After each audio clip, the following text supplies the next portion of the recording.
Lajeng enjang sanak kadang kula Barayagung trah Ranggajati ing pundi kemawon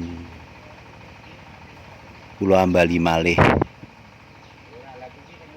caos wuninga bilih progres Rumah Singgah Hastanalaya ing dinten Senin kliwon menika sampun kados kawontenan ingkang kadulu. Namung kemawon kawula trenyuh ngawuni-ngawuni kawontenan makam Hastanalaya ingkang kados mekaten.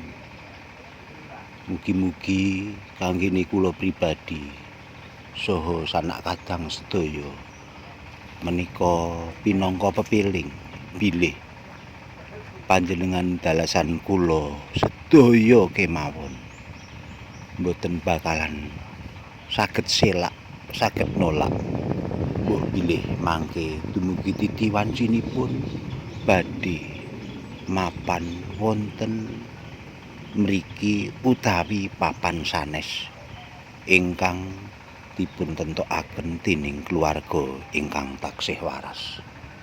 Mekaten sanak kadang mugi-mugi sepindah malih dadosna pepiling kita supados sakdangune gesang kita saged eling lan swaspada.